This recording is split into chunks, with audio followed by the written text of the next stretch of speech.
കുഞ്ഞുങ്ങളെ ചോദ്യം ഇതാണ്: 12% സാധാരണ പലിശ നിരക്കിൽ എത്ര നാളുകൾ കൊണ്ടാണ് ഒരു തുക ഇരട്ടിയാകുന്നത്? അപ്പം ഡബിളിങ്ങിൻ്റെ കേസാണ്. നമ്മൾ 100 ഇട്ടാൽ അത് 200 ആകുന്ന കഥയാണ്. അപ്പോൾ ഈ ഡബിൾ ആകുന്ന കേസിനെ ഗവേൺ ചെയ്യുന്ന ഇക്വേഷൻ നമുക്കറിയാം. തുക ഇരട്ടിയാകുന്ന കേസാണ്. അപ്പം ടൈം പീരീഡ് കാണാൻ, കാണാൻ 100/6 ആണ്.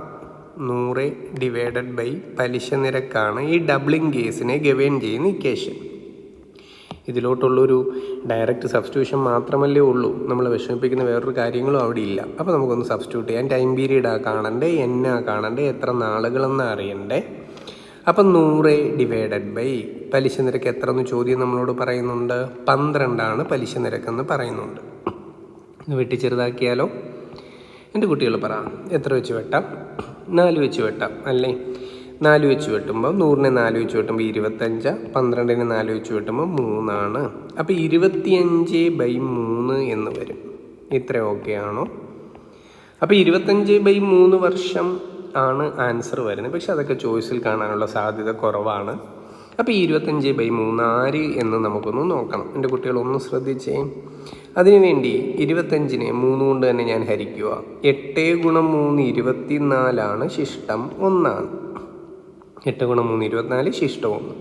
അപ്പോൾ ഈ കിട്ടിയതിനെ എങ്ങനെ എടുത്തെഴുതിക്കോട്ടെ. ഞാൻ മിശ്ര ഭിന്നമായിട്ട് എഴുതാൻ പോവാം.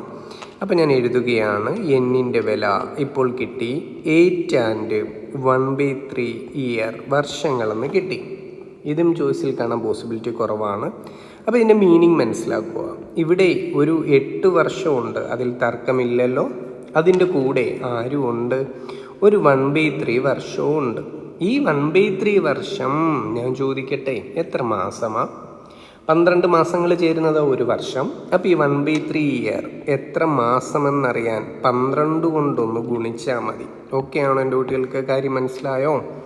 3ഉം 12ഉം വെട്ടിപ്പോത്തില്ലേ? 4 വരും. അപ്പോൾ നമ്മുടെ ഫൈനൽ ആൻസർ പറഞ്ഞാട്ടെ.